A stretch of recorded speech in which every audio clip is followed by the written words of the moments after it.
Should we try it one more time? Hi, Jeff. I'm hitting start broadcast. Hi. Oh, now it says to me that you are now live. Okay. Awesome.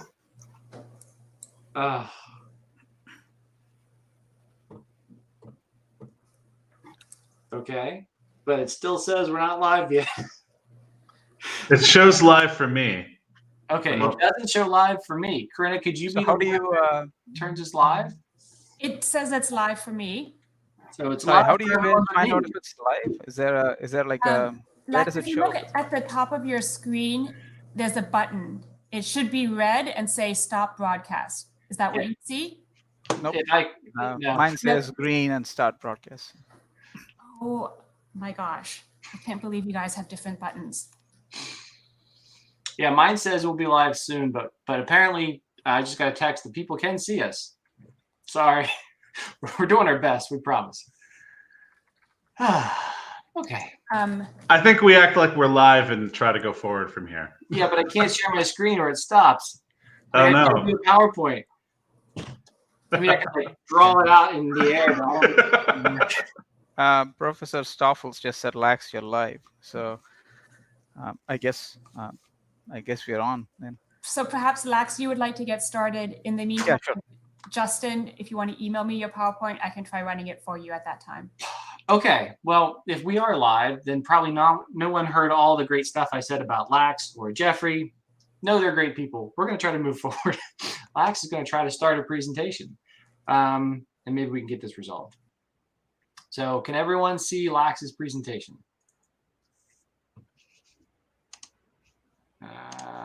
Anyone? Looks good. Yeah. Yeah, okay. All right, so Corinna, I have no access to the sidebar, and yeah, I'm pretty much dead in the water here. So I'll email you my stuff, but apparently you can still see me, so that's great. Okay, and you could also try leaving and joining back in again. Maybe I'll do that while Lax is giving a bang-up presentation. How's that?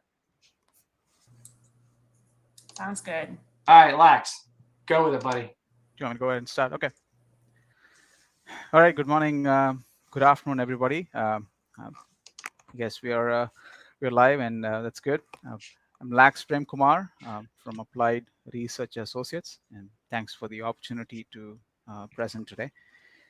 My topic will be enhancing payment performance prediction for the Illinois tollway system. It's a case study that that ARA performed for the Illinois tollway.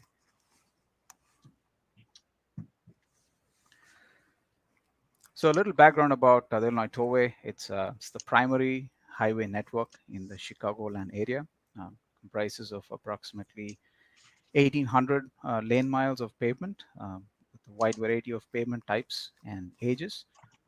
The pavements range from continuously reinforced to full depth asphalt to overlays. And to manage the pavement network, the Illinois tollway implemented a comprehensive payment management system in around 1999-2000 to make sure that they have all the information in one place and also have an objective way to predict the treatments and optimize budget. These are the typical pavement types found in the Illinois tollway network. They range from, like I mentioned in the previous slide, continuously reinforced concrete pavement, jointed plane concrete pavement with 20-foot or 15-foot joint spacing, full depth asphalt pavement, as well as composite pavements. In terms of composite pavements, we had conventional overlays, just HMA over JPCP. We had overlays with stone matrix asphalt. And in the recent past, we've also had warm mix asphalt overlays, but that's not included in the analysis for this presentation. In addition to that, we also had overlays, HMA conventional overlays over old concrete, which had decracking. This pavement was built in the mid 70s or mid 1970s, and they had decracking issues. So an HMA overlay went on top of that in around 1990, and then a couple of more overlays were placed on that.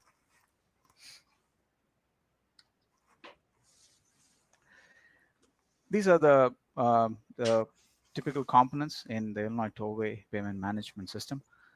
We have a data collection vehicle that we use to collect image data, and we rate the payments. The the rating is fed into a performance model to get the future condition. Using the predicted future condition, we calculate the remaining service life, which is the predicted life at which a terminal serviceability index is reached. Um, then using the remaining service life, the budget information, and the treatments, we come up with a capital improvement plan for the tollway. The image in the middle is just a sample performance model that's shown there. Next, to go into the condition evaluation. Um, Data collection is done using a vehicle-based evaluation equipment. Our equipment is fitted with laser crack measurement system, as well as a 360-degree ladybug camera. We get the geo-referenced high definition 360 images, and also laser data, which is used to calculate roughness, rutting, and faulting. Um, we also have capabilities to automatically rate the payments, and the downward or the laser scans can be converted to downward images, which can uh, be later used for automated payment distress identification. Once we get the images, we bring them back to the office, and using the images, the technicians visually survey them and come up with a rating. The rating system that's used is called the Condition Rating System, CRS. It's mostly used only in Illinois. It was developed by the Illinois Department of Transportation. The scale of this rating system goes from 1 through 9, with 9 representing excellent payments and 1 representing payments in poor or fail condition. The survey is based on mile-long pavements, where we try to look at the top 5 distresses that are identified, and we also estimate the severity and the extent of these distresses. There is a deduct value that's associated with each distress, and also IRI and running, and this kind of feeds into the equation to calculate the condition rating. Um, in addition to manual, recently we've also have automated methods to get to the CRS value. We just have a custom program um, that converts all the automated distresses to the CRS format.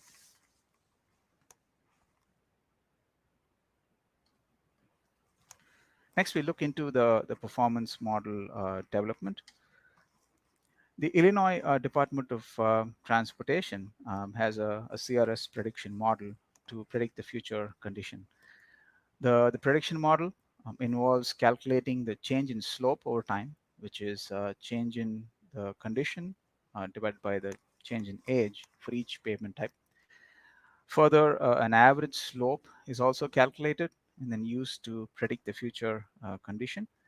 The model uses a two-slope method for calculating CRS, where they have a different slope above and beyond, below a certain breakpoint that's defined for each pavement type.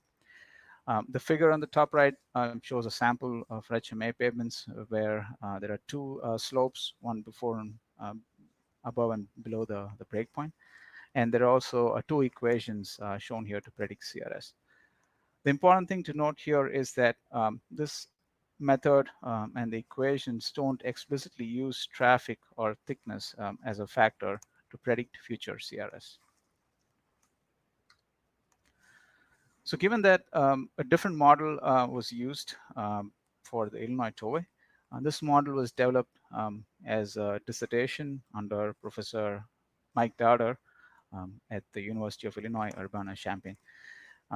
And this equation takes into effect the thickness of the pavement, the age, as well as the change in traffic.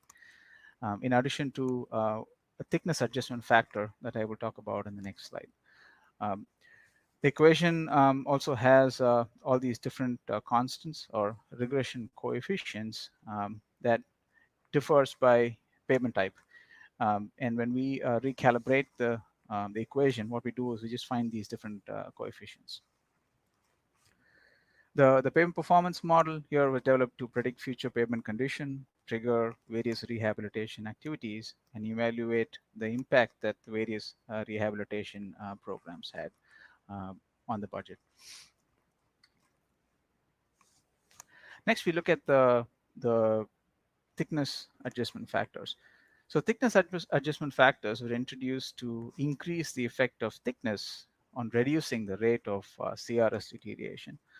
So the factor that goes into the equation is the thickness of the asphalt pavement, or just the thickness of the overlay, not the overall thickness of the composite pavement. So as observed from this figure here, concrete pavements don't have any thickness adjustment factors. Asphalt pavements have minimal adjustments at the lower thickness range. And for composite pavements, they have adjustments after overlay thickness increases to 2.5 over 2.5 inches. Initially, they had a stepwise function for composite pavements, but there were some abnormalities observed at the thickness interface, and so they moved to a continuous equation that was just found using the thickness available in the composite pavement network. Um, the green line, the green dotted line, I've just extended out to 12 inches, but the typical thickness for overlay on the tollway network is between 4 and 6 inches.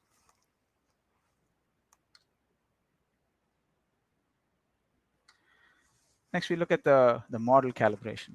The first question that pops up is, why do we need to calibrate the model?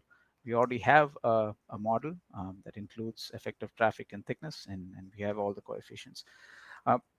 The calibration coefficients that were initially developed it was developed in 2001 and only used data from 97 till then. So it had limited data set that went into it. So when we looked at the data, we had close to 10, 15, or 12 years of additional data that could be used. And during that time period, there were several new pavement types that were added to the tollway. A couple being stone matrix SMA overlays, and also JPC with 15-foot joint spacing. There's changes in traffic and also thickness of the overlays. And we can include to that list changes in construction methods, materials. So this prompted us to look into calibrating the model to get new regression coefficients for these different pavement types, so that we incorporate the effect of a new traffic, thickness, and pavement types. We recalibrated for the existing pavement types, and we also got new coefficients for the new pavement types that were added to the tollway network. The equation remains the same, just changes to the regression coefficients. The calibration process is shown here in this flowchart. The first step is to get the condition data, the thickness data, the age, traffic, as well as construction history. Then using the performance models, we try to optimize the predicted and actual CRS values and get regression coefficients for each pavement type. Then we perform just basic statistics tests to get the model. And later we also perform sensitivity analysis to traffic and thickness to make sure the model works well within the range of thicknesses and traffic that's encountered on the tollway, and also validated this using prediction with actual manual CRS values. If everything fell into place, we finalized the model coefficients. Otherwise, we went back to the raw data and made adjustments, and reviewed the data and followed through these steps to get to the final coefficients. We look into these steps. The first step is data mining and assembly. I'd say this was the most important step, where we got the measured condition rating data, the age data, construction history data, and traffic. And all this was got mostly from the payment management database for the tollway. We also went and looked at the network structural reports and got the thickness data, which formed the initial data set. Once we had this data set, we had to weed out some of the outlier data. This includes just any rehabilitation activity that occurred within that time period. So we made sure we filtered those out, and also general outliers like new pavements in poor condition or old pavements in good condition. Um, we we weeded that out and to get the final data set to use in the next steps. The next step was regression analysis and hypothesis testing. Um, so the 2001 model utilized solver function in Microsoft Excel to derive a new set of model constants that minimizes the difference between the actual and predicted CRS. For the 2000, for the later calibration, we used Evolver, which is just an optimization tool developed by Palisade Corporation and can be used with Excel.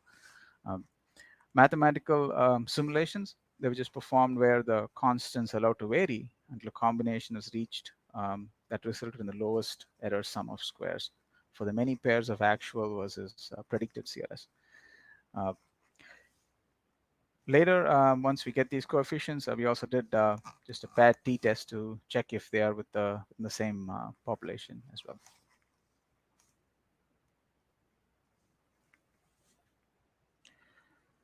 The next step was sensitivity analysis and validation.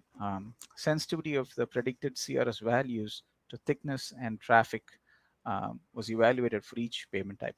So we looked at the various acceptable ranges of traffic and thickness values that was within the pavement network that was used for calibration, and tried to make sure that the model worked well when for varying thickness and traffic values.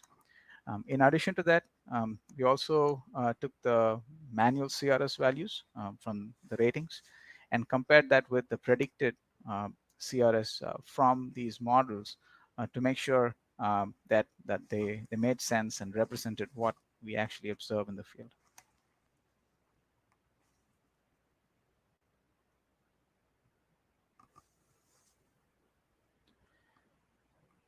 Next, we look at the calibration results. The graph on the left, it shows the predicted CRS value versus the actual CRS. This is for just for HMA or full depth asphalt pavement type. And the R square value, it looked good.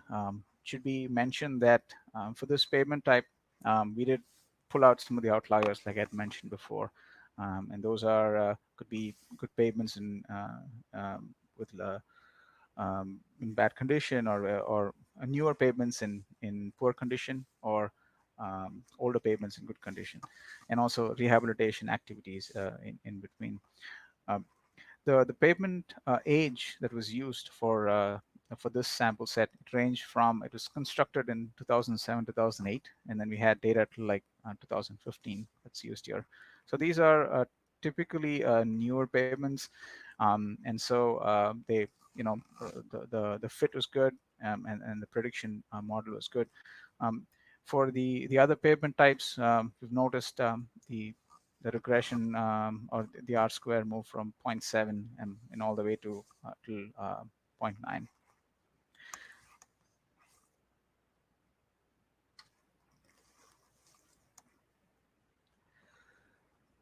The graph here shows the predicted CRS value versus the age or the predicted life to terminal serviceability value.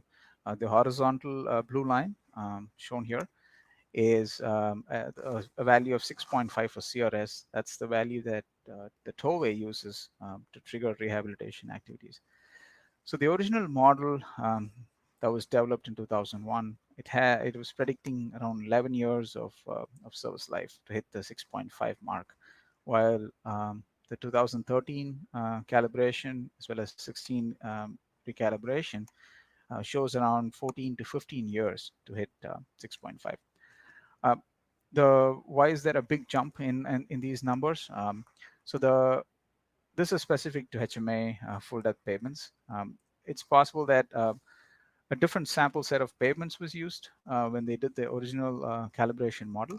The newer calibration included only HMA pavements from a particular part of the network. It was paved in 2007-8. We did not include the other data set because that network was uh, was changed to stage construction, wherein they were milling a couple of inches and then placing overlays on regular intervals, and uh, and and so there were a lot of rehabilitation activities happening every 2-3 years, and so it's difficult to plug it in the equation and try and model that. So we just stuck with the HMA for the payments, um, and they were in good condition, and they performed better. Next, we can look at the sensitivity analysis. It was performed to predict the variation in CRS with change in thickness and traffic values.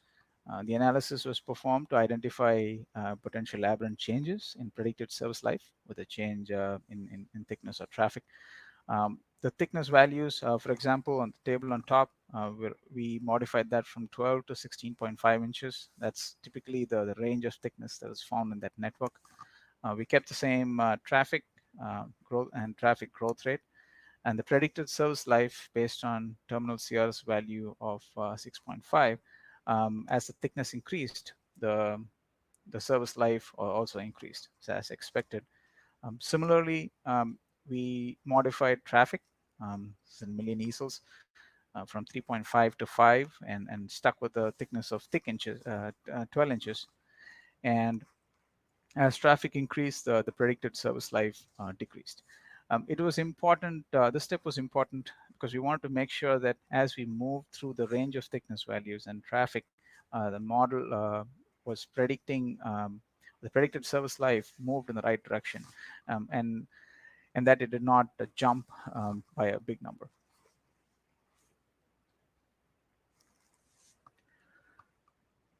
The next step was validating the data using the manual CRS values. This is just a sample that's shown here with the table on the top, where we picked out segments with varying thickness, traffic information, and initial CRS, and compared the final predicted CRS from the model to the measured CRS from the manual service.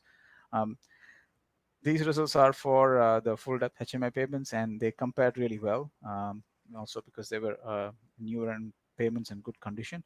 Um, for the other payment types, we noticed that could be variation anywhere from 1 to 5%, but they were within the range of tolerance. Um, the table below shows the calibration coefficients that we obtained for the HMA model. Um, we can observe that there was a big difference in calibration coefficients from the original model to what we did in 2013.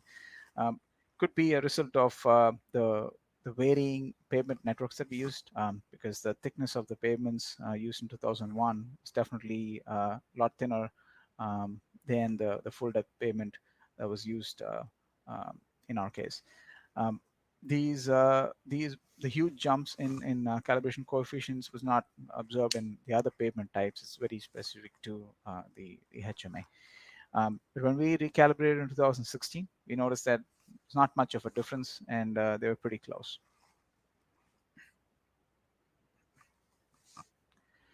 This table shows the predicted service life based on a terminal CRS value of 6.5 for all the pavement types on the network. The results are based on initial traffic of 4 million easels, traffic growth rate of 3%, and an initial CRS value.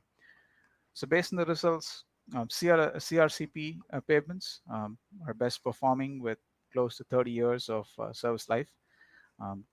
Jointed plain concrete pavements with 15-foot joint spacing, they are showing to perform better than the jointed plain concrete with 20-foot joint spacing. In terms of overlays, SMA overlays definitely performed better than conventional overlays and overlay of the T-crack sections. In 2016, the HMA overlay of concrete, the HMA JPCP20, was actually replaced with SMA overlays, and so there is that we did not have the data to use in the recalibration. It was also an effect of showing that our modeling showed that SMA had a good predicted service life, and also in addition to other research that happened on the tollway that led to using SMA for this pavement type.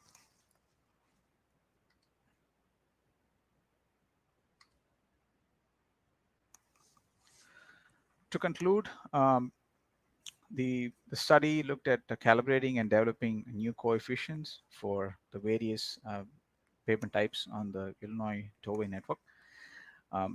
Extensive effort was spent in assembling the data set and data mining. In my opinion, this was one of the most important steps. A lot of time was spent on this effort, and it's an important step because the data that we start with just plays into how the model works. So trying to make sure we cleanse the data and get it into the right shape was important. Conducting sensitivity analysis and validation is also essential because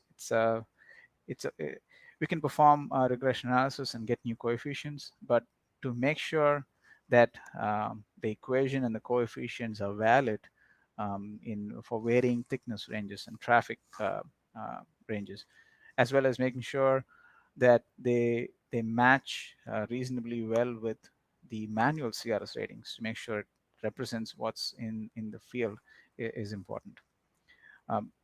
And all the results that I've shown today are very specific to the tollway data, and it's possible that different studies can have different results, but this one is specific to the tollway data.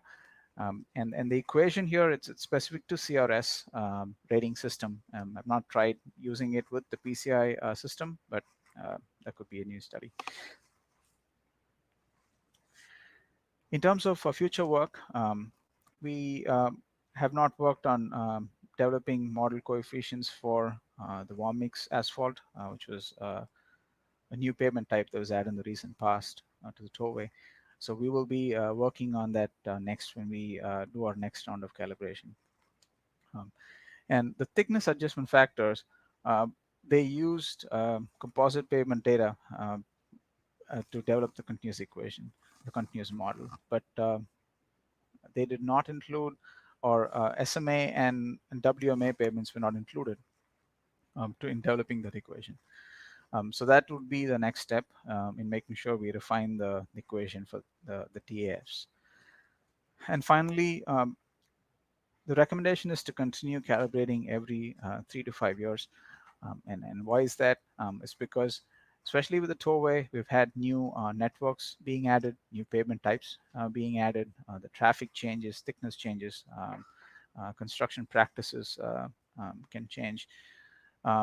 To make sure we incorporate the effect of all this in the equations, it's important to at least look at the calibration effort every so many years, because the prediction of future CRS is important in predicting the remaining service life, which feeds into the capital programming for the tollway. This has an effect on the future budget, what future treatments that can be placed in the tollway network. And so this is an important step as well.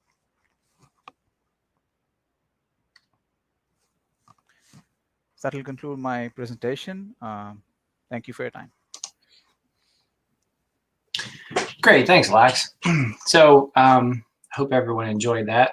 And I offer a most sincere apology. It turns out that our original technical difficulties were a direct result of myself. So Yeah, I'm sure I'm not going to live that down for those of you who know me. So I'm sorry. So moving on, our next speaker is Jeffrey Morgan. Jeff's a data scientist out of Pittsburgh, PA. Jeff and I have worked together on some innovative deterioration modeling practices. And Jeff has some a presentation about some work we had done previously. I think about 18 months ago, was it, Jeff? About that, yeah. Yep. So Jeff's done co-authored over 25 peer-reviewed papers and taught data science techniques to practitioners from all over the world. And what he failed to include in his bio is, don't you have a PhD in comp sci from Carnegie Mellon? Yes. But Modest guy. All right, there we go. Well, with that, Jeff, I'll give it to you. Great. So thank you, everyone, for coming to today's talk. I have two goals today. The first is, and probably why you're attending this lecture, is to discuss deterioration modeling and the work that I did with Justin's team. I plan to share with you the results and updates on that work since the last TAIM. But I also want to take this opportunity to use that work to discuss how to work effectively with data scientists on this and similar problems. After attending last year's wonderful inaugural TAIM, it became clear to me that much of the work that people like me do is kind of mysterious to this community. But data science expertise is becoming more and more critical to developing effective, pragmatic, and data-driven plans that meet national requirements. So I wanted to also talk about that. I will distribute a PDF of these slides to the conference organizers. I put a lot of useful information in them, and they're kind of text heavy. I apologize up front. So I hope you will consider reviewing these, both when you want to learn about the awesome stuff I did with Justin, and also whenever you're starting an exciting collaboration with a data science team. So to get started with that, there are 6 steps to successfully working with data scientists. You have to start with collecting data, but you need to also be able to go through this whole pipeline. If you just simply hand a data scientist a set of data, it's likely to not go as well as you would hope. So in collecting data, we obviously have to have data if we want to do analysis with it. We all use data, but sometimes it's not collected together in a way that makes it easy to use. So if you're ever starting to think about, I need to become data-driven, I've pulled together some questions from Data Science San Francisco, which is a local government office used to identify data that is probably valuable to collect together for any project you might want to do. And I do promise I will get to bridges at some point here. So as a quick note, my slide colors adjust whether I'm doing a general data science thing or if I'm specifically talking to the PA bridges use case. So if it's red and blue or teal, that's the PA bridge case. And if it's the green and yellow, it's general data science. So the data we have for this bridge deterioration work is essentially the NBIS ratings of all the elements of the bridge when they were inspected. Pennsylvania has over 32,000 bridges and inspects many of them each year.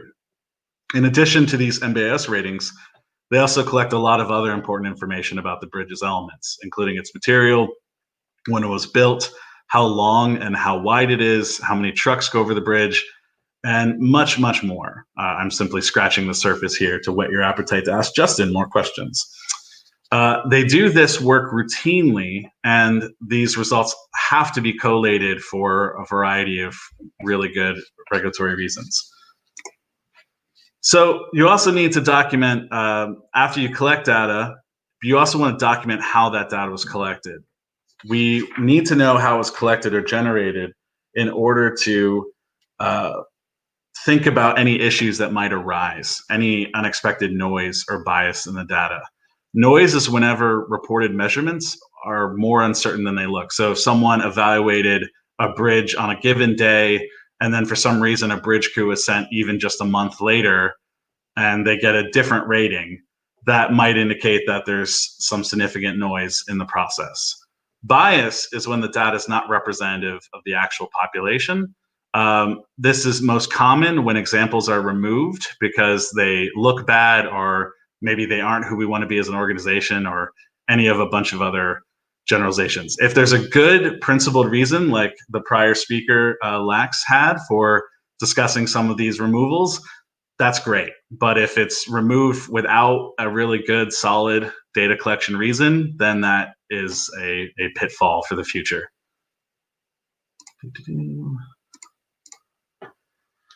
So the data collection process for this, as I already mentioned, this bridge inspection data is collected routinely and must be sent to the bridge asset management team. There's likely to be very little bias in this data. And because inspecting bridges requires certification and associated training, the measurements are going to be pretty reliable. So we have, in this case, about as good a data as we could possibly hope for. Obviously, any process that involves humans and human judgment does have a bit more noise than processes that we've managed to completely automate, but nonetheless, it's really great data. So, and I have to note here that Justin's team collected all this data. It was simply my job to work with it, which was a lovely place to be. So the next step in this process is you need to define your problem. So a lot of people sometimes go to a data scientist and they say, do something with this data that you've spent a lot of time collecting. And that's a recipe for wasted time and effort. You, as the domain expert, should try to conceptualize what you want to be able to do with the data, and then work with a data science professional or data science team to help evaluate whether what you want to do is feasible. So it's really important to have that vision of what you are thinking about trying to do, or a problem you want to solve, before trying to really work all that much with the data science team, because they will find a bunch of bad alleys to go down on their own. These are six, for me, the 6 canonical data science use cases. I pulled this from Data Driven New Orleans, another local government agency. I'm not going to read these for you. These are 6 great ways to use data science. In our case, what we are doing is a type of early warning, because what we're trying to do in the bridge deterioration work is estimate the amount of time a bridge component will stay at a given MBIS rating before it degrades. As a bridge's condition falls, it becomes more and more expensive to rehabilitate it. And but we also don't want to send teams to evaluate bridges that are, to evaluate bridges that are likely to be in great condition for some time to come, because that's also expensive. Great. And this is the next step is you need to share your domain expertise with the data scientist and data science team. This is a step that some data scientists sometimes try to skip. It's never a great idea to skip this step. It's you, as the domain expert, you know what these numbers really mean. And so if you don't share your domain expertise with the data scientist, you might be asking them to pin a tail on the donkey blindfolded, or to whack at a piñata also blindfolded. That can be really fun, but it rarely leads to good outcomes for a professional situation. And so these 4 questions I've included here, these are meant to be starter questions for a larger dialogue. I would expect that, if you're working with someone, you explain these things and they should be asking you why. Why does this factor matter? And that will end up teasing apart a much more of your domain expertise and make it tractable to the data scientists that you're working with, so that they can do the best they can. This could be one long conversation towards the very beginning of the project, or multiple times as the data scientist and data science team becomes more familiar with the data and gets sort of more ingrained in the domain. But it's definitely good to have this conversation as early as possible, and then maybe even review it multiple times. So in my case, Justin shared a tiny portion of his domain expertise with me. And when we were doing this work, there were 4 important expectations that if the work isn't showing, if the results aren't getting there, then there's probably something wrong, probably with the analysis approach, or possibly with the data. In this case, they were that the bridge materials matter. a bridge made of wood or a bridge made of steel are going to have different deterioration rates. Each bridge component should have different deterioration rates. Substructures and superstructures and wearing surfaces all have different deterioration and different stresses that come on them. There is no expectation that a material's deterioration rate will be consistent in rank across the different bridge components. One particular material might do very, very well as a substructure and maybe show more deterioration as a superstructure, or vice versa. And finally, that the location matters. So each district in Pennsylvania has unique weather, topology, and traffic patterns, and it would be a bad idea to assume that we can use statewide averages for everything. Great.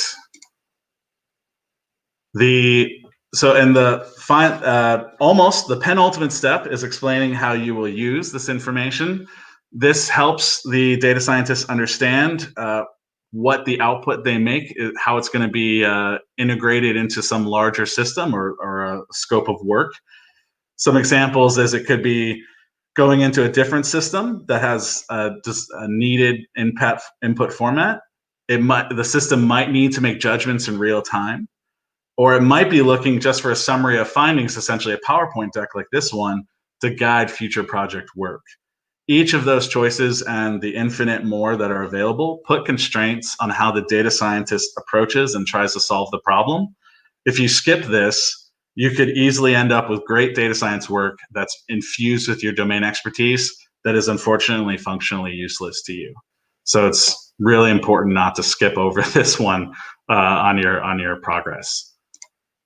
In our case, the goal was both to assess, to look at these findings and see how they're doing, sort of a set of findings to guide future work of Justin's team, but also to create outputs that could be used to inform PennDOT's proprietary asset management system software. The software can take as an input the number of years before a bridge component could degrade. And it expects a number for each bridge component, for each material family, for each district. So I needed to be able to generate those kinds of numbers and have them be useful in order to really provide ultimately value to Justin's team, although the initial plots were also useful as an exploratory element. So in the final step, and then I will really talk a lot about the work that Justin and I did before, is review that approach, review the results, and very importantly, review the assumptions. So it's important to think about how the problem was formalized, because if it doesn't sound, as a domain expert, appropriate to you, you won't know whether to trust it at all. If it just doesn't pass what sometimes we call in the modeling community very scientifically the smell test, then it's not you're going to end up essentially discounting its results no matter how actually accurate they are. If the assumptions that the data science team, lacking explicit input, made are bad ones, then the results could be really biased away from what you need. They could be making assumptions about the kind of material that you want to focus on or anything else. And if it turns out that something that was really important to you got removed, you need to make sure that you get that back in there. If the assumptions limit what the output can be used for, that's okay, but it's really important for you as the person working with the data science team to know and be able to communicate to other domain experts what those limitations are before the output is used by others. One way that data science modeling AI work gets in trouble is it starts being used for new areas that the models were never trained for, and nobody in the chain of custody of understanding how those models work was part of those decision making. And finally, it's really important to review the results to see what occurred as you would have expected and what's surprising. It's great, honestly, if some of the results are surprising, but it's a big red flag if all the results are surprising to an expert. And you'll know what I mean. When I say all, I mean most, for example. All right.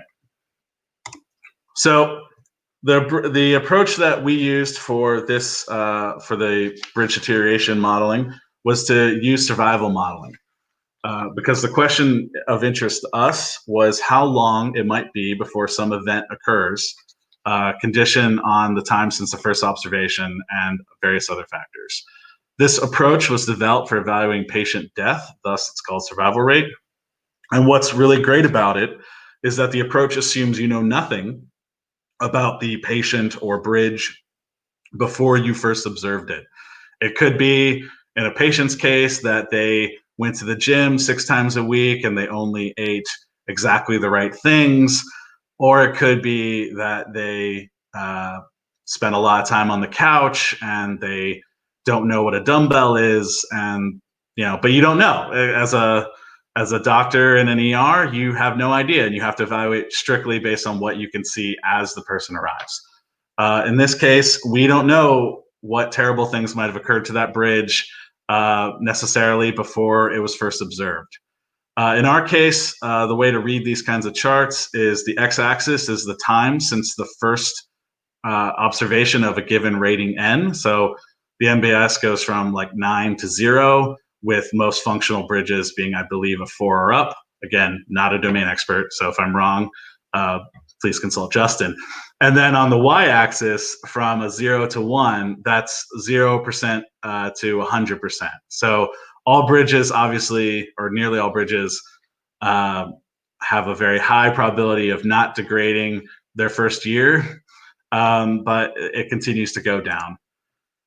So in this case, just 2 ways to read this chart. At year 5, roughly 82% of bridge substructures survive for 5 years. This is for all Pennsylvania bridges, all material types, and for substructures. They survive for 5 years, whereas only 25% of bridge substructures survive without any degradation for 30 years.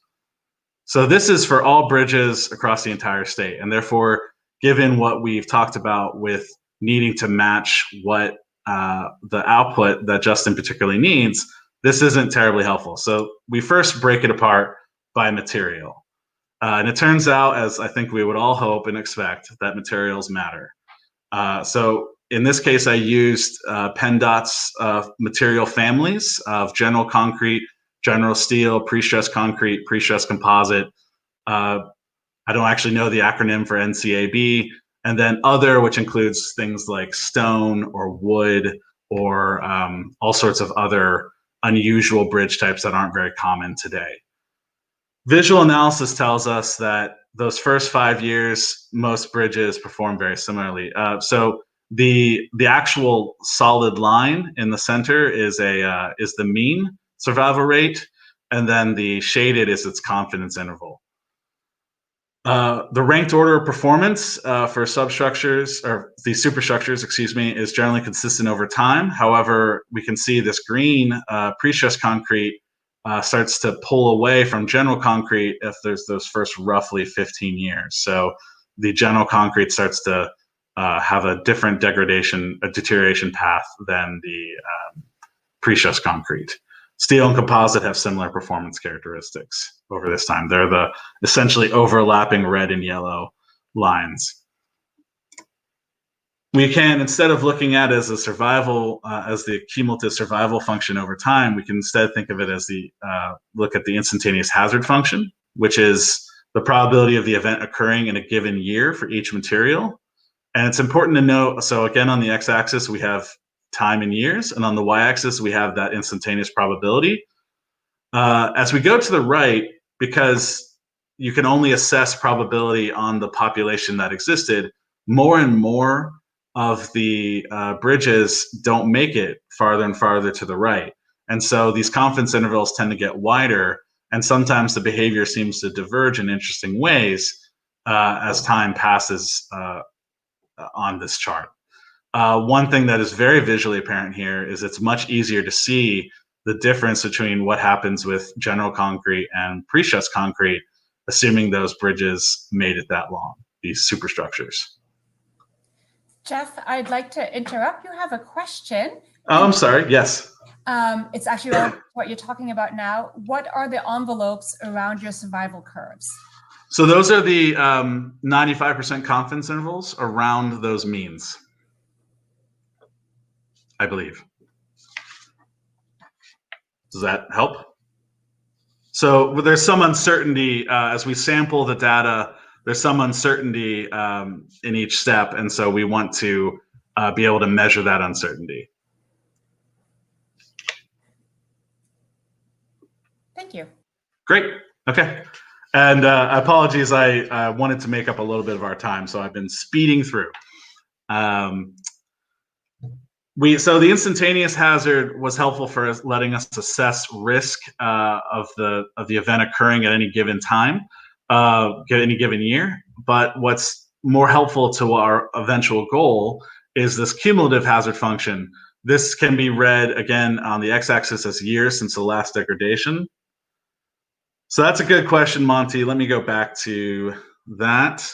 So if I can go back to that, okay, great. So what we see here is this unusual case that the pre-stressed NCAB bridge materials for superstructures, the bridges tend to, those bridges tend to go up in probability of a degradation event up to roughly year 12-ish, and then they start to go down. This is an interesting finding, but this could be due to, so this means that bridges that made it to year 12 essentially start to have less and less of a chance of degrading from there. So maybe they were installed in a particular way. Maybe they, maybe there's some sort of event that sometimes occurs that early on in the bridge's life cycle, that if it doesn't occur, there's a better overall survival. So I don't have a good answer for this, but it is a really interesting behavioral point, Monty. Okay, I'll move back to the cumulative hazard. So this chart shows on the x-axis the year since the last degradation, and on the y-axis the number of events that we would expect the bridge element to have had over time. This is for all bridges in the state, and again for superstructures. So this chart lets us actually develop the output that we could use to inform the PennDOT asset management system, because we can set a risk threshold that we are willing to accept, and then calculate when that mean crosses that risk threshold. And so I set it for today and in other materials to 50%. You could set it to different numbers, 60% or even higher. And then that lets us think about, okay, for every material, when is there a 50% chance that that element might have degraded and we should go look at it. So, this is the cumulative hazard. So I will use that to then look at this idea of the districts mattering. So I calculated, so the prior plot was for all bridges in the state, and it's this set down here. Essentially, when did that line cross the 50% for each bridge material? And then I have each of the different districts, and we can really see that certain districts appear to be much harder on their bridges than other districts. Why that is unknown to me. It's probably something that Justin could opine on, although that would be putting him on the spot at this moment. But the point here is it's really important that we didn't just rely on statewide averages, but instead, District 3 is apparently much harder on its much kinder to its pre-stressed concrete bridges than, for example, District 10. Yes, there is no District 7 on here. That is on purpose. Pennsylvania does not have a District 7. That is, ask Justin why. So we can get into that later. So this tells us, so we had several expectations around how these results would come out, and we've been able to see that this approach has been able to match those expectations, that the materials matter and that the district matters. And so it was important to me to also discuss this sort of idea of collaboration with data scientists and data science teams, because it's going to become ever more important for domain experts like many of the people on this call. I've outlined 6 key steps to successful collaboration and attempted to demonstrate all 6 of them with the bridge deterioration modeling work that I did in collaboration with Justin Bruner and his team at PennDOT. And thank you so much for your time. And I do have, for those of us who are interested in a future, again, these slides will be distributed. So if you want to see them for every kind, superstructures, substructures, decks, and culverts, feel free to get those slides. Okay. Great. Thanks, Jeff. I really appreciate it. And I always find that so fascinating, that how we can use machine learning to figure out, tell us more about the data that we already have, because there's so much to learn with that data set. Yeah. So with that, I think that's a good transition to what I have to talk about here. We're going to go with, great. So you should all be seeing my screen now. So I'm Justin Bruner. I'm the asset management engineer and the bridge asset management section chief here at PennDOT. And one of my primary responsibilities is looking at or utilizing deterioration for our modeling. There we go. So just some quick background, because I did a quick search of who all is here. Not everyone's familiar with what Pennsylvania has, what PennDOT manages. We have 40,000 miles of roadway, 25,000 structures, 103 million licensed drivers that travel 102 billion miles annually, right? It's a lot. There's 128 airports, 3 ports, 53 transit systems, all managed by around 11,000 people. We're a big organization, $10.2 billion overall budget. We have a lot of stuff to manage. We're also in the Northeast, so we're 6th in the population. Carlisle, Pennsylvania, about 15 minutes from where I am currently, is a 10-hour drive from 50% of the population of the United States. So we see an enormous amount of ABTT. We're also at topography interesting. We have 86,000 stream miles, 6 rivers. Our inventory is old and large. And, like most other states, we have short and long-term revenue issues. So why do we need to model deterioration, right? So what does this matter? It's really important to us because we need to forecast what's going to happen into the future so that we can effectively manage our system, our network, at the lowest life cycle cost, okay? So that's a whole nother presentation. And if you guys were at, or if anyone was at IBC the other day, I gave a presentation on that. But it's really important that you understand how things degrade over time so you can prioritize your treatments based on risk and overall cost benefit, right? So that's quite complex, but the point is you need deterioration for that. We utilize that in our own software, BridgeCare. So we utilize BridgeCare to do things like this, right? What we're looking to do is say, how much money do we need to stay compliant with FHWA?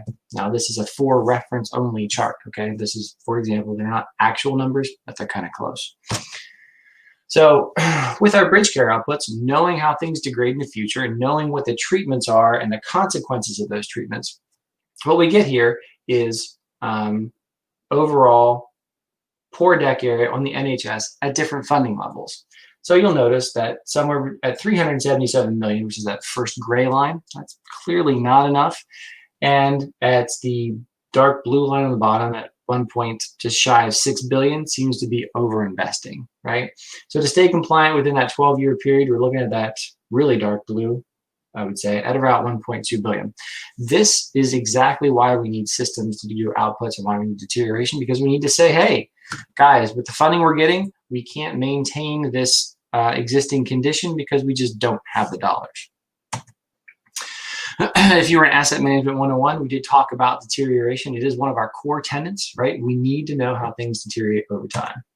It is part of this system, as I said before, in BridgeCare, where it's actually the performance tab. We like to keep things interesting and label it differently, right? But really, our system is asset agnostic, so we don't want to use the word deterioration. We're using performance.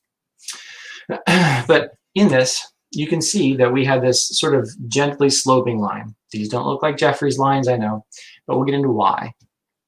But really, we can do this by equation, by time rating, by piecewise. We can do whatever we want. But the point is that we have a really good idea of how something degrades over time. Now, I know there's a lot of really smart people on the call that are thinking, you could probably solve this problem with a Markov or a Weibull model, right? Piece of cake, move on. Here is the fundamental problem. if you can see my cursor, which I hope you can,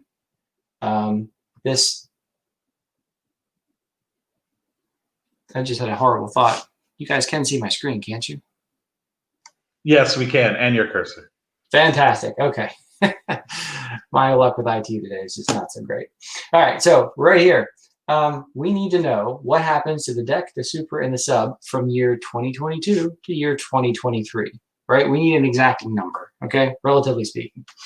So we need to be able to degrade that particular pool of structures down every year, because what we need as an output is a list of work that's constrained to our overall budget. That's what this is. This is an output from BridgeCare. This is the actual data. I've eliminated what BRTs there on the cost, but this is really an output from our system. This is what we need to know. We have projects that are in the works, and then we have a set aside of money that hasn't been budgeted that we need to figure out how best to invest, and that's why we need to know what deterioration is happening. So this is your standard time, right? If something happens, but deterioration changes. When you apply a treatment to it, and this is very similar to what Lax was noting before, you apply a treatment to it, you get a change in condition, right? And that change in condition for a given cost is how you operate to lowest life cycle cost. Actually, when you go through all of these and look at the best options, that's lowest life cycle cost. But as you go through this, you'll realize that an epoxy treatment does in fact increase the condition of that, right? And for not a lot of money. But a latex does a much better job for about 3 times that cost. That's still peanuts compared to the overall cost of the structure, which is about $650 a square foot. But these aren't just your only options, right? You can actually do a rehabilitation, right? Which is still significantly cheaper than a replacement. But you also have another option to all of this, which is continuing to do that latex. And by doing that, that actually means you have to have different deterioration curves for all of these different options, right? So we need a lot of deterioration stuff. So what we've done is created the PennDOT deterioration manual, modeling manual. This is the first edition. It's a summary of 10 years of modeling experience here at the DOT. It's a deterministic modeling platform, right? We find that the Markov and Weibull just don't seem to work with what we're trying to do. We need a specific value per year. And there are other approaches, but it's limited due to data history. Let's get into why. The challenge is this. What you see here is bridges by year built in the last, since 1900, right? Well, you'll notice that we got a fair amount before 1900, but we tend to build in waves or eras, right? So here's the, post-World War II boom, or post-World War I boom, and then we have World War II, and then we have the 50s and 60s, right? That's another huge build out. And then you have the relatively Northeast localized financial downturn, right? Interest rates in the early 80s went up to about 21%. And then you have this sort of flatness here, right? And then you see another start of another building era. So we have all these things that we built at different times with different materials of construction to different specifications, all different, but yet we need to know how they all degrade. It's tough. So our initial solution along about the year 2010, right before I got to the DOT, was, hey, we have 25,000 structures. They probably last about 100 years. That's 250 bridges a year, right? No problem. Well, it turns out that bridge there was built in 1697, so slight problem. So if we did that average, this is what it looked like, right? And you can tell that it's not going to turn out pretty, okay? An average of 250 bridges a year just doesn't work. However, in the era in which I was trying to prove that it didn't work, it turns out it was working really well, which was kind of tough. So back in 2009-10, we had what we call the bridges that were becoming poor, the poor on rate, and then we had bridges that were not becoming poor, worked on, which is poor off rate. So due to a series of management decisions and investment strategies, we ended up working on a number of poor bridges. There was money for it, so we did it. And it, of course, drove down our poor on rate to that almost 250 a year, which was really hard to show why that wasn't spiking up higher. But again, there was good reason for this. And until we had a large and complex and accurate MODA system to show why that happened, we were really stuck in the water as to what was happening.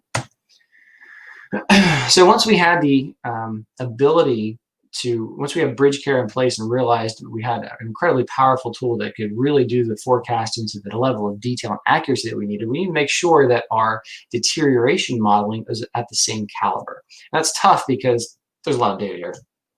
In fact, prior to say 76 or so, we got nothing good, right? You may have like a one-page inspection sheet, but there's just nothing back there, right?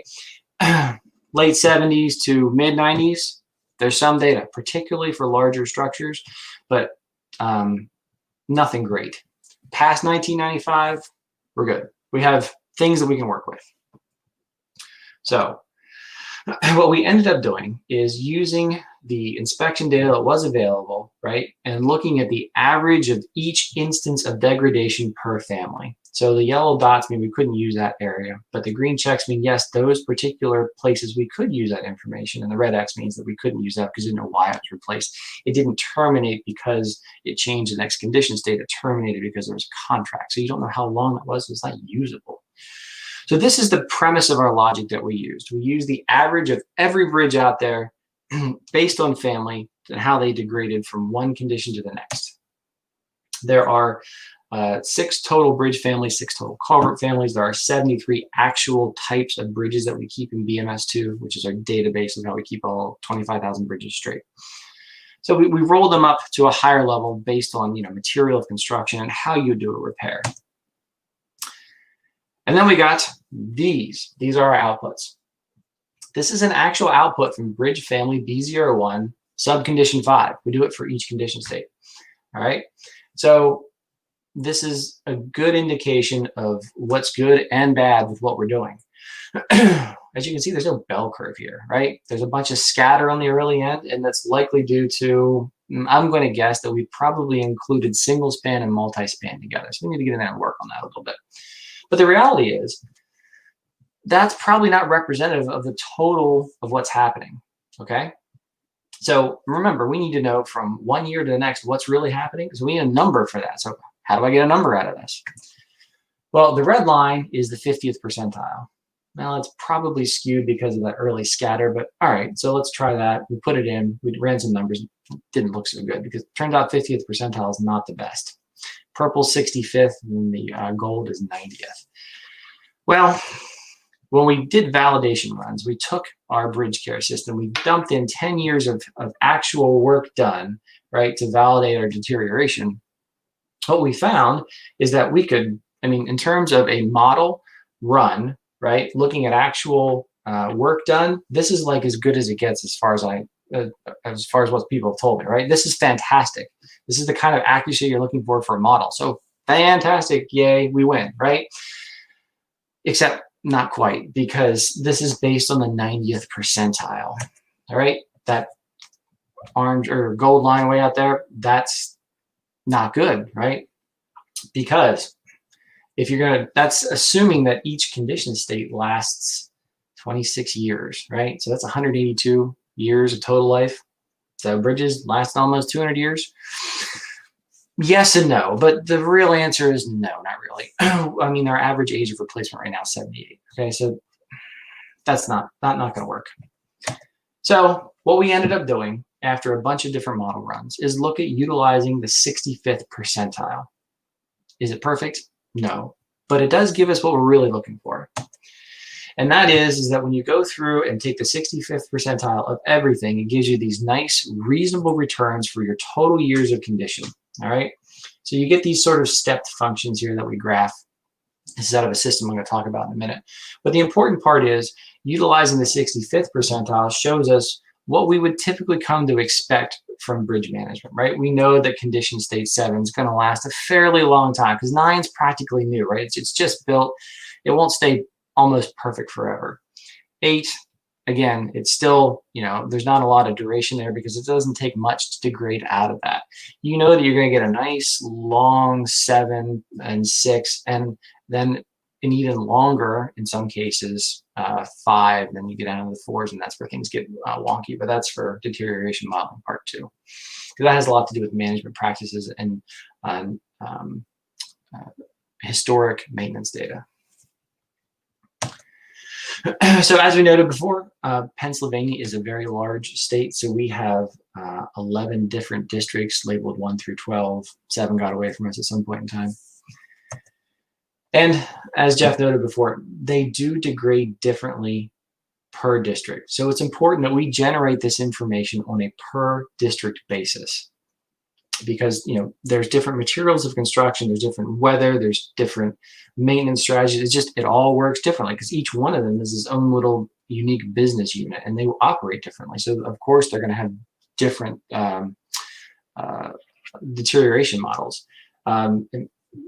For example, on this particular example, District 6 doesn't have the best durations, but let's face it, I expected them to be a lot worse than what they are, because they don't have the ability to do the kind of intermediate treatments that others do, because maintenance and protection of traffic is huge. Interrupting traffic flow is, you shut down the Schuylkill, you're in big trouble, right? So, they're given the constraints they're working in, doing a bang up job. So for our deterioration, what we have is what we call the Davis utility. I have a programmer that works for me. His name is Mr. Davis. We managed to poach him from a firm, and he's done a bang up job helping us create deterioration models. Because ultimately what we're doing here is, this is a utility, and it allows us to modify how we generate the deterioration models. We can change the percentile, the number of required minimum instances. We can change all of that generated per district. And what we also found is that we have every year there's this, it could potentially change significantly, and therefore we need to create a 10-year rolling average on all this to sort of smooth out those variations. So we've done that, and with this particular utility, we've now taken that incredibly laborious task and boiled it down to about 2 hours. So as we look back and summarize what we at the DOT look for, we're always looking to improve our techniques, right?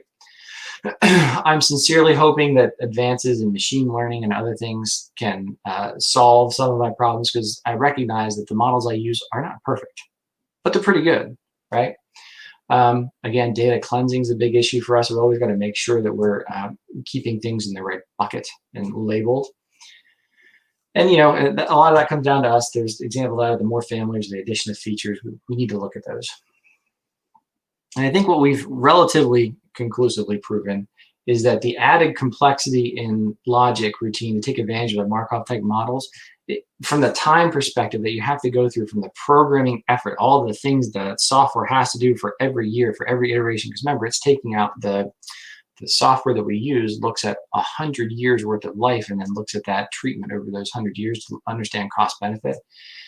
So the added layer of running all those extra calculations, I don't know that it's worth it because of the potential accuracy increase. Maybe we may zero it down. I don't know, but my thoughts are that I don't know that it's really worth it.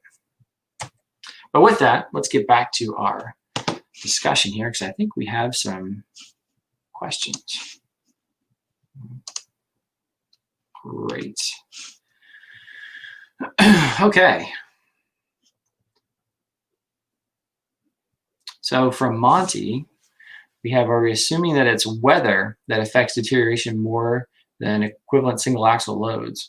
Why are most of these figures based on time? Well, we have found that weather does in fact impact more than loading. I'm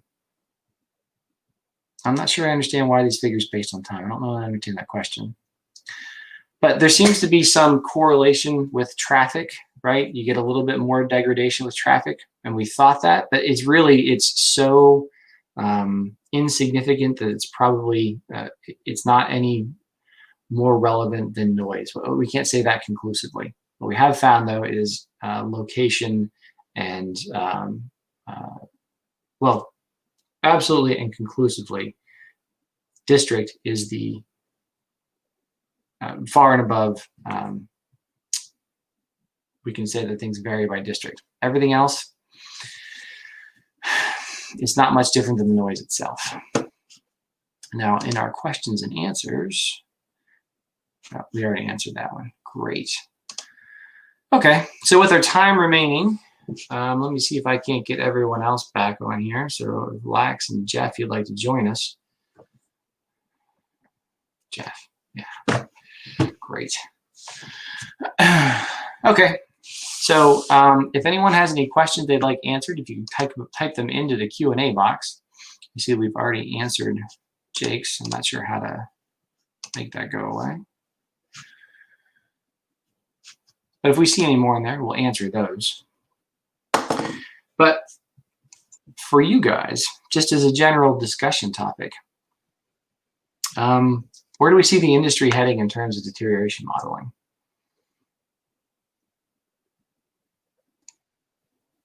Lax, do you want to take that one? If you want. I'm hoping that guys like you can just show up and solve my problems. Sure. In terms of payments, you see that it's especially with everything going automated nowadays. It's really important that we take it by the distress, because not all distresses are being identified by automated methods.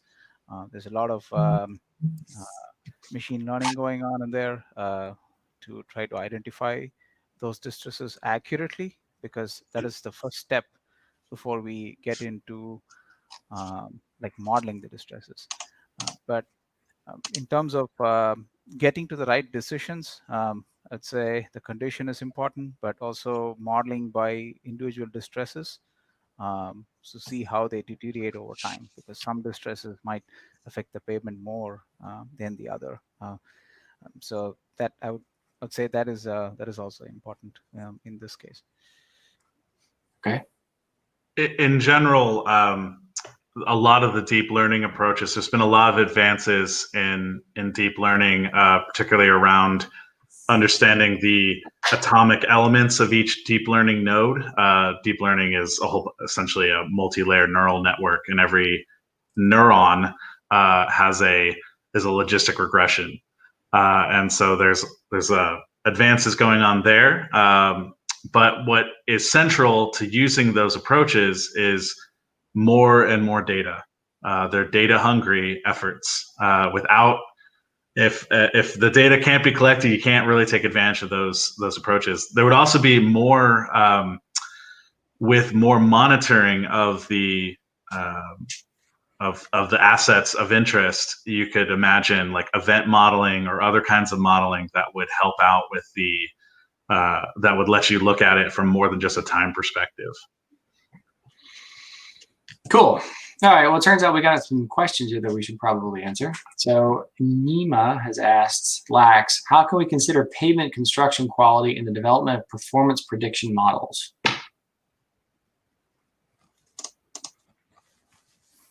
It's a good question. Pavement construction quality. Don't have a very good answer to that question, but I think when there is with these models, it's as we get more data, as we get different pavement types. That's I'd say that's how we try to incorporate it in the modeling and look at the effects. I mean, these modeling they look more like at condition and traffic and age. It would become a little more complex to get all those factors in, but the different pavement types that we use should take into effect some of these construction quality. Okay. I don't know if I answered that question accurately, but that's my best answer to that. First and best. It's all good. All right. So there's another question from Mohammed for you, Lax. He wants to know regarding the model on the tollway, how are you taking into account maintenance and modeling presented in slide 10? Okay. Assume slide 10 is the model itself. The model, when it was developed, it just took into account thickness, age, change in traffic. How we take maintenance into account is when we try to regress these coefficients, the data that we have, unless there's rehabilitation, we still have all the data in use for the regression. So for example, the equation looks at change in traffic and change in age over a period of time. So say if you have 10 years of data, there is maintenance in there. So it's possible that there was crack sealing that went in there. And in year 3, the CRS went up a little bit. That is incorporated in our calculations. So we don't remove the data just because the condition went up just that little bit because of maintenance.